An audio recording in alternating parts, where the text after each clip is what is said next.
Radio Voice of Sindh London. آپ سن رہے ہیں Radio Voice of Sindh London اور میں آپ کی میزبان کمل اوڈھو۔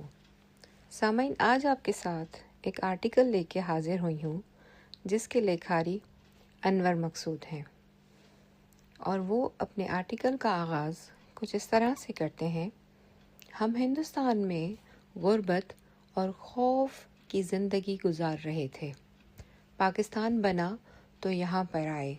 جب ہم یہاں پہنچے تو ہمارے تن پر کپڑے، پاؤں میں چپل اور پیٹ میں روٹی نہیں تھی۔ یہاں کے لوگوں نے ہمیں سب کچھ فوراً دیا۔ ہم نے یہاں پہنچ کر جائیداد کے جھوٹے کلیم داخل کروائے اور پھر سندھ کے تمام بڑے شہروں میں گھر، دکان، مکان اور زمین، کاروبار حاصل کیے۔ جو پڑھے لکھے مہاجرین تھے ان کو بہت ساری نوکریاں بھی مل گئیں۔ یہاں کے لوگوں نے ہمیں اپنے سینوں سے لگایا، اپنے بند پڑے ہوئے اضافی گھروں، کاروبار ہمارے حوالے کر دیے۔ اسی طرح قربانی کی اعلیٰ مثال قائم کی۔ وہ کہتے ہیں کہ یہاں کے لوگ اہل بیت کی شان اور محبت میں بھی بہت ہی آگے تھے۔ ہم نے اس بات کا بھی فائدہ اٹھایا اور زیادہ تر جعلی سید بن گئے۔ پھر تو جیسے ہماری 5 انگلیاں گھی میں اور سر کڑھائی میں تھا۔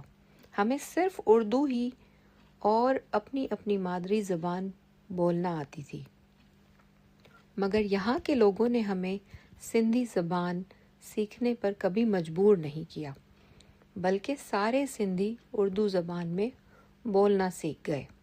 مگر ہمیں آج بھی سندھی زبان سمجھ میں نہیں آتی، بلکہ ہم تو اس سے شدید نفرت کرتے ہیں۔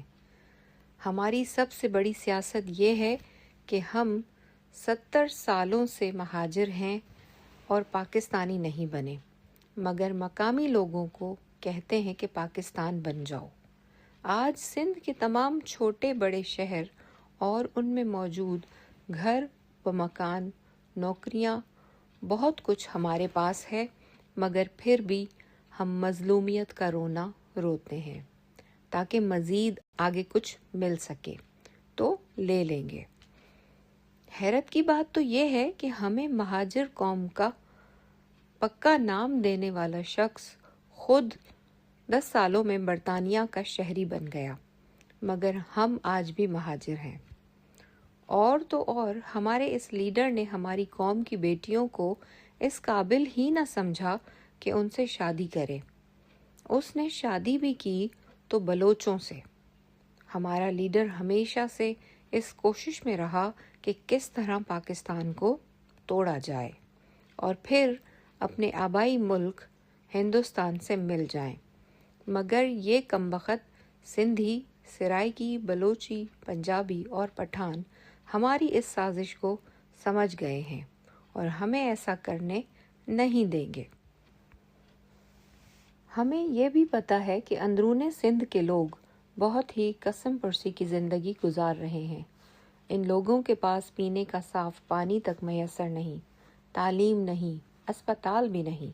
ہمیں یہ بھی پتہ ہے کہ اندرون سندھ کے لوگ بہت بری زندگی گزارتے ہیں اور ہم لوگ ان کے مقابلے میں زیادہ بہتر اور آرام دہ زندگی شہروں میں گزار رہے ہیں، جہاں زندگی کی تمام تر سہولیات موجود ہیں۔ ہم دیہات میں جا کر رہیں گے بھی نہیں۔ مالکان سے ان کے گاؤں دیہات بھی خالی کروانا چاہتے ہیں۔ بس ہمیں ایسا کرنے میں مزہ آئے گا، کیونکہ لوٹ مار اور احسان فراموشی تو ہمارے خمیر میں شامل ہے۔ ہمیں یہ بھی پتہ ہے کہ ہمیں سندھ میں کوئی تکلیف اور پریشانی نہیں ہے، مگر پھر بھی مظلومیت کا رونا روئیں گے ضرور۔ انور مقصود کہتے ہیں، ہم پاکستان کے واحد قوم ہیں جو 70 سالوں سے مہاجر ہیں، حالانکہ ہماری 4تھی نسل یہاں چل اور پل رہی ہے۔ ہم پاکستان کی واحد قوم ہیں جنہوں نے قومیت کی بنیاد پر کسی سیاسی جماعت کی بنیاد رکھی اور مہاجر قومی موومنٹ بنائی۔ اور یہ بھی سن لیں کہ ہم نے لسانیت کی آخری حد کو چھوتے ہوئے مہاجر قومی موومنٹ کے تمام نمائندے کامیاب کروائے اور ان کو اسمبلیوں میں بھیجا اور لسانیت کا الزام ان سندھیوں پر لگایا جنہوں نے آج تک ایک بھی قوم پرست سیاسی نمائندہ کسی بھی اسمبلی میں نہیں بھیجا۔ ہم لوگ بہت ہی امن پسند قوم ہیں، اسی لیے ہمارے جھگڑے ہمیشہ سندھی، بلوچی، پنجابی اور پٹھان سے چلتے ہیں۔ ہماری قوم سے صدر، وزیر اعظم اور آرمی چیف تک بنے، صوبائی و وفاقی وزراء بنے، مگر پاکستان پھر بھی ہمیں کچھ نہیں دیتا۔ ہماری یہ دیرانہ خواہش ہے کہ پاکستان میں موجود تمام قومیں اپنی اپنی زبان کو چھوڑ کر صرف اور صرف اردو زبان کا استعمال کریں، حالانکہ ہمیں یہ بھی پتہ ہے کہ یہ سب لوگ پہلے سے ہی اردو زبان بولتے اور سمجھتے ہیں، جبکہ ہمیں ان کی کوئی بھی زبان نہ بولنا آتی ہے اور نہ ہی سمجھ آتی ہے، مگر پھر بھی یہ لوگ قوم پرست ہیں اور تعصبی ہیں۔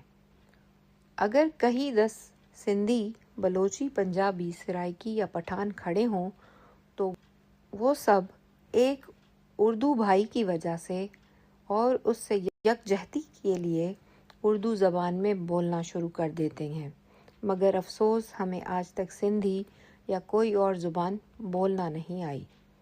ہم اپنے لیڈر کے پیچھے چلتے ہوئے سندھ دھرتی جس نے ہمیں اور ہمارے آباء و اجداد کو پناہ دی، اس میں الگ صوبہ بنانے کی بات کرتے ہیں، جبکہ ہمیں یہ بھی پتہ ہے کہ ایسا ممکن نہیں ہے، مگر ہماری فطرت میں جو تعصب اور بغض بھرا ہوا ہے اس کو کہیں تو ظاہر کرنا ہے نا۔ ہمیں یہ تو پتہ ہے کہ اردو ہرگز ہماری زبان نہیں، بلکہ ہمارے بڑے تو ہندوستان میں اپنی اپنی مادری زبان بولتے تھے۔ ہمیں یہ بھی پتہ ہے کہ اردو زبان ترکی، فارسی، عربی، ہندی اور سندھی زبان وغیرہ سے مل کر بنی ہے، مگر میں نہ مانوں والی بات ہے۔ جیسے ہی الیکشن قریب آئیں گے پھر ہم سندھی مہاجر بن کر ان کو لڑوائیں گے اور یوں سیاست چلتی رہے گی۔ انور مقصود۔ سامعین، آج کے لیے اتنا ہی کافی ہے، پھر ملیں گے ایک نئے ٹاپک کے ساتھ۔ اپنا اور اپنے پیاروں کا خیال رکھیں۔ جی Sindh. Amaji Samatun Tain, Radio Voice of St. London.